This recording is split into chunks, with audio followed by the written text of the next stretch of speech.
Hello viewers, இனி நம்ம பார்க்க போறது Attack on Titan episode 42 part 2.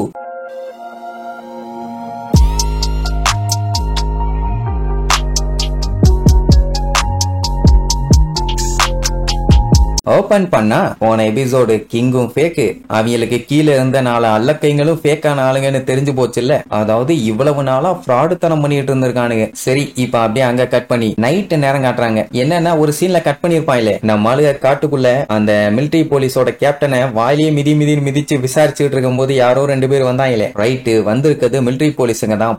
பொலன்னு பொலந்துடலாம்னு சொல்லிட்டு பார்த்தா வந்திருக்கிறது ஹாஞ்சியும் பெர்னரும். அவன் நியூஸ் பேப்பர் ஒண்ணு கொடுப்பா, அதை பார்த்துட்டு அத்தனை பேத்துக்கும் அவ்வளவு ஷாக்கு. எல்லாம் எப்படி நின்னு படிச்சுட்டு இருக்காங்க பாருங்க. அதான் கிங்கோட பேலஸ்ல நடந்த சம்பவங்கள் அதெல்லாம் தான் நியூஸ் பேப்பர்ல வந்திருக்கும். இப்போ மொத்த கேபிட்டலுமே ஜாக்கரியோட கண்ட்ரோலுக்கு வந்துருச்சு. கிங்கா நடிச்சுட்டு இருந்த பன்னாட பையன் கிங்கே இல்லன்னு தெரிஞ்சு போச்சு. இனிமேட்டு அவங்களால எதுவுமே பண்ண முடியாதுன்னு உடனே அப்ப ரீவஸோட மர்டர் கேஸ் என்னாச்சுன்னு கேட்பான். அதான் மக்கள் முன்னாடி நடிச்சு லகலு எல்லா உண்மையும் வெளியில தெரியற மாதிரி பண்ணிட்டான்ல, அந்த விஷயத்த பூரா சொல்லுவா. அது மட்டும் இல்லாம தலைவன் என்ன பண்ணிருக்கான்னா, அந்த பிரஸ் ரிப்போர்ட்டர் இருக்காருல்ல, அதுல ஒரு பெரியவர் இருக்காரு. அவரு பாத்தீங்கன்னா கவர்மெண்ட்டுக்கு சொம்படிக்கிற மாதிரியே பேசினாருல்ல, புடிச்சு செவுத்தோட வச்சு அமுக்கி கவர்மெண்ட் என்னடா டிசைட் பண்றது, நம்ம வாழணுமா சாகணுமான்னு நம்ம தான்டா டிசைட் பண்ணணும். தப்பது சரியதுன்னு தெரிஞ்சு நம்ம தான் எழுதணும். நம்ம அவங்களுக்கே சொம்படிச்சுக்கிட்டு இருந்தோம்னா மக்களுக்கு எப்படா தெரியும் எது நல்லது எது கெட்டதுன்னு. அடுத்த டைட்டன் அட்டாக் மட்டும் நடந்துச்சுன்னா கவர்மெண்ட் எல்லாம் வந்து காப்பாத்தாது, நம்ம தான் நம்மளை காப்பாத்திக்கணும். இனிமேட்டு மகனே அவங்கள உட்கார்ந்து ஏதாச்சும் சிங்சாங் அடிச்சுக்கிட்டு இருந்த இனி வேலைக்கும் சரி உன்னோட ஃபேமிலிக்கும் சரி குட் பை சொல்லிரு.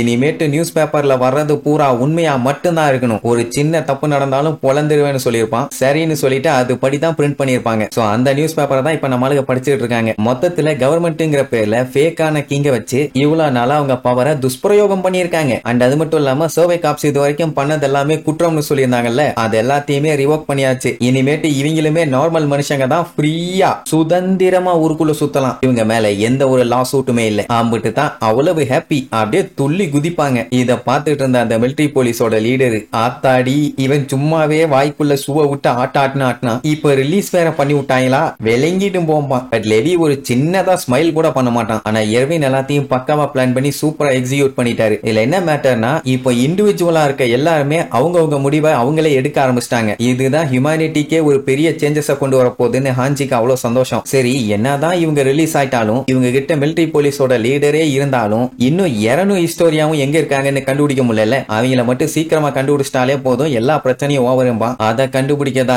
எர்வின் நமக்கு ஒரு க்ளூ கொடுத்திருக்காருன்னு அவர் கொடுத்த புக் எடுத்து நீட்டுவான். இதை யூஸ் பண்ணி இந்த பேட்டில நம்ம முடிவுக்கு கொண்டு வருவோம் அப்படின்னு உடனே எல்லாத்துக்குமே அப்பதான் ஒரு சின்ன ஹோப்பே வரும். சரி, இப்ப எர்வின் போட்ட பிளான்ல ராயல் ரெஜிமே இப்ப கம்ப்ளீட்டா முடிவுக்கு வந்துருச்சு. சரி, இவ்வளவு நாளா நம்மள ஆண்டுகிட்டு இருந்தது ஃபேக்கான கிங்கு அப்படின்னு மக்களுக்கு தெரிஞ்சா கலவரம் ஆயிரும்ல. ஏன்னா அடுத்து அவங்களை யாரு ப்ரொடெக்ட் பண்ணுவான்னு ஒரு கேள்வி வருமே. அதனாலதான் ஜாக்கரி வந்து அனௌன்ஸ்மெண்ட் கொடுத்துருவாரு. இனிமேட்டு நாங்க தான் கேபிட்டலா பாத்துக்க போறோம், அதுவும் உண்மையான ராயல் ஃபேமிலியை சேர்ந்தவங்க கிடைக்கிற வரைக்கும் தான். கண்டிப்பா உண்மையான கிங் யாருன்னு கண்டுபிடிச்சு மறுபடியும் இந்த நாட்டை ஆள வைப்போம். அது வரைக்கும் நீங்க ஒண்ணு கவலைப்படாதீங்க, எந்த பஞ்சாயத்து வந்தாலும் நாங்க ஃபேஸ் பண்ணிக்குவோம் அப்படிங்கிற மாதிரி வாக்கு கொடுத்த உடனே எல்லாருமே அமைதியா கேட்டு போயிருவாங்க. அண்ட் அது மட்டும் இல்லாம அராத்து பண்ணிட்டு இருந்த மிலிட்டரி போலீஸ் எல்லாத்தையுமே இப்ப கம்ப்ளீட்டா லாக் பண்ணியாச்சு. நைல் இந்த விஷயத்தை ரிப்போர்ட்டர்ங்க கிட்ட எல்லாம் சொல்லிடுவாரு. இப்போ இருந்த கிங்க தூக்கியாச்சு. அவங்க வந்து உண்மையான ராயல் ஃபேமிலி இல்ல, உண்மையான ராயல் ஃபேமிலியை சேர்ந்தவங்களை கண்டுபிடிச்சு கிங்காவோ இல்ல குயினாவோ ஆக்குனதுக்கு அப்புறம் தான் அவங்க இந்த கண்ட்ரியை லீட் பண்ணுவாங்க. ஆனா அவங்க கிட்டயும் ஒரு கேள்வி இருக்குது. என்னன்னா புதுசா வரவங்களை மக்கள் ஏத்துக்கணுமே. ஏன்னா இப்ப நடந்த சம்பவத்தெல்லாம் பார்த்துட்டு மக்கள் ரொம்ப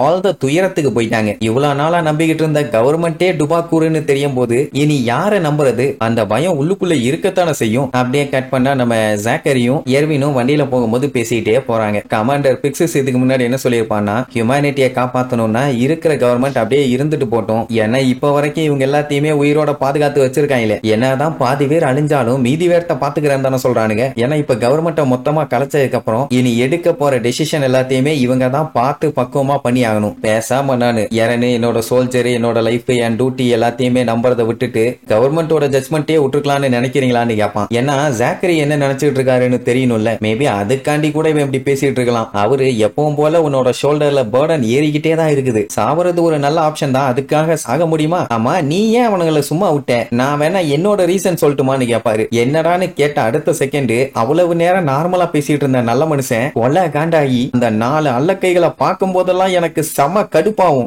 ஓவரா அலும்பு பண்ணிட்டு இருப்பானுங்க. ஏதோ இவனுங்களை மட்டும்தான் கடவுள் ஸ்பெஷல் எடிஷனா மேல இருந்து அனுப்பின மாதிரியும் அதிகார திமிர்ல ஆட்டம் போட்டுட்டு இருந்தானுங்க. எப்படா இந்த மாதிரி சிக்கி சின்னாபினம் ஆவானுங்கன்னு நான் காத்துக்கிட்டு இருந்தேன். நல்ல வேலை இப்ப நடந்துருச்சு. ஈவன் தோ நீ இப்படி ஒரு வேலையை பண்ணாம இருந்திருந்தா கூட நான் அவனுங்களை கண்டிப்பா ஓட ஓட விட்டு வெளுத்திருப்பேன். அது ஹியூமானிட்டிக்கு நல்லதா கெட்டதாலாம் எனக்கு தெரியாது பாரு. அதுக்கப்புறம் தான் அவருக்கே புரியுது, என்னையே கடைசியில வில்லனா மாத்திட்டீங்களாடான்னு. அண்ட் அதுக்கப்புறம் நீ வந்து சாகணும்லாம் அவசியம் இல்லை எர்வின், என்ன மாதிரியே நீயும் மனித குலத்தை காப்பாத்தணுங்கிற ஒரு கடமையில இருக்க அப்படின்ட்டு அவனுக்கு கொஞ்சம் ஆறுதல் சொல்லிட்டு, சரி என் பக்கம் நான் எல்லாத்தையும் சொல்லிட்டேன், உனக்கு என்ன பண்ணுன்னு தோணுதுன்னு கேட்டா, எனக்கு சின்ன வயசுல இருந்தே ஒரு கனவு இருக்குது அப்படின்ட்டு அவங்க அப்பாவை பத்தி யோசிச்சு பார்ப்பான். என்னன்னா அவங்க அப்பா இந்த வால்ஸ பத்தி சில விஷயங்களை இவனுக்கு சொல்லி கொடுத்திருப்பாருல்ல, அந்த விஷயத்தெல்லாம் வெளியே கொண்டு வரணும்னு அவனுக்கு ஆசை. அங்க கட் பண்ணா காட்டுக்குள்ள இருந்த நம்ம ஆளுங்க அப்படியே குதிரை எடுத்துக்கிட்டு கிளம்பியாச்சு. ஏன்னா இனிமேட்டு தான் இவங்களுக்கு பெருசா எந்த ஒரு பஞ்சாயத்துமே இல்லையே, சொல்ல போனா பஞ்சாயத்தே இல்ல. ஆஞ்சி ஒரு புக்கை காமிச்சால, அந்த புக்கை வச்சுதான் இவங்க இரண் எங்க இருக்கான்னு கண்டுபிடிச்சு காப்பாத்த போறாங்க. ஆக்சுவலா அந்த புக்கு ஃபுல்லா சர்வே காப்ஸோட இன்வெஸ்டிகேஷன் ரிப்போர்ட் இருக்குது.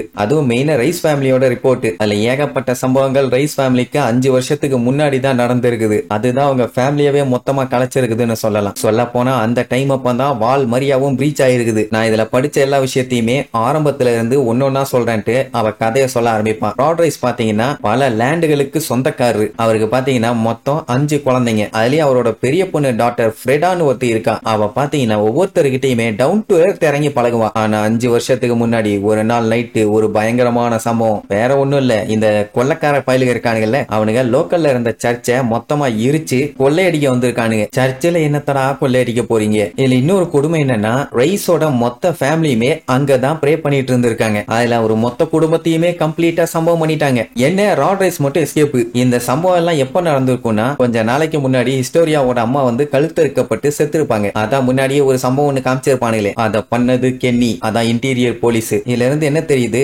ராட் ரைஸ் அவரோட ஃபேமிலி மொத்தத்தையுமே இழந்ததுக்கு அப்புறம் தான் அவரு ஹிஸ்டோரியாவை பாக்குறதுக்கு வந்திருப்பாரு. ஆனா அதுக்கப்புறம் ஏன் இப்ப தேடி வரணும்? டெஃபினட்டா அதுக்கு ஏதோ சாலிடான ரீசன் இருக்குது. உடனே லெவி இருந்துட்டு, அதான் ராயல் பிளட்னு சொல்றாங்களே, அவங்க ரத்தத்துல ஏதாச்சும் சீக்ரெட் இருக்குதான்னு கேட்பான். அதெல்லாம் தெரியல. ஆனா அவளுக்கு ஸ்டேஞ்சா தெரியுது என்னன்னா, அந்த கொள்ளக்காரனுங்க நொறுக்குனானுங்கல்ல சர்ச்சு, அதுதான் கொஞ்சம் வினோதமா இருக்குது. ஏன்னா அதை கம்ப்ளீட்டா உடைச்சு நொறுக்கணும்னா அதுக்கு ரொம்ப நேரம் ஆகும். ஏன்னா கம்ப்ளீட்டா அது ஸ்டோனாலேயே பில்ட் ஆனது. இந்த அளவுக்கு அதை எப்படி உடைச்சு நொறுக்க முடியும்? கொள்ளக்காரனுங்க வந்தானுங்கன்னா அவனுக்கு என்ன வேணுமோ அதை ஆட்டைய போட்டுட்டு எஸ்கேப் ஆகி ஓடுவானுங்களா, இல்ல இந்த மாதிரி உடைச்சு நவுத்தி நாங்க தாண்டா பண்ணோன்னு செஞ்சு காமிச்சிட்டு போவானுங்களா? அப்படின்னா இவங்க கொள்ளக்காரங்களை அவமானப்படுத்துறாங்க. அது மட்டும் இல்லாம கொள்ளக்காரங்க வந்து இந்த மாதிரி கொள்ளையடிச்சுட்டு போனாங்க, வெள்ளையடிக்க வந்தாங்க அப்படின்னு சொன்னதுமே ராட் ரைஸ் மட்டும்தான், வேற யாருமே அதை பார்க்கல. அதுக்கப்புறம் அந்த சர்ச்சை ரீபில்டு பண்றதுக்காக அவர்கிட்ட இருந்த காசு பணம் எல்லாத்தையுமே யூஸ் பண்ணியிருக்காரு. எதுக்காக, ஏன் அதுக்காக அவ்வளவு இம்பார்ட்டன்ட் கொடுக்கணும்? இந்த விஷயத்துல டைட்டன்ஸ் இன்வால்வ் ஆயிருக்கும்னு நம்புறதுக்கு கொஞ்சம் கஷ்டமா தான் இருக்குது. ஆனா எல்லாத்தையுமே ஒன்னா சேர்த்தி பார்க்கும்போது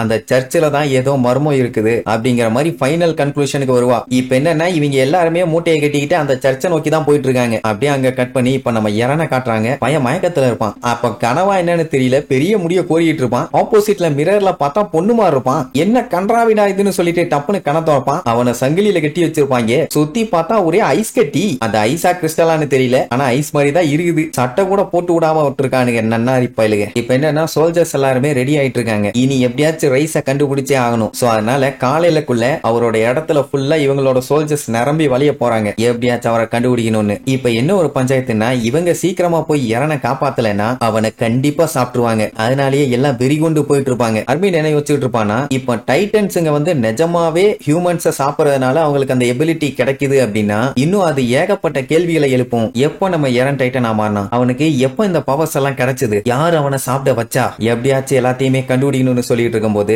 இங்க இறன் பாத்தீங்கன்னா சங்கிலி அவுத்துட்டு எஸ்கேப் ஆலான்னு சொல்லி பிடிச்சி இழுன்னு இழுத்து பார்ப்பான். அசைக்க முடியல. அப்ப அந்த டைம் அவன் முன்னாடி யாரோ வந்து நிப்பாங்களா, யாரான்னு பார்த்தா ஹிஸ்டோரியா. அட குந்தாணி நீயா, என்னைய வந்து காப்பாத்துங்க மாதிரி லுக்கு விடுவான். அவ காப்பாத்த போறாளா இல்ல இவனை கடிச்சு திங்க போறாளான்னு அடுத்தடுத்த எபிசோட்ல பார்க்கலாம். டாடா.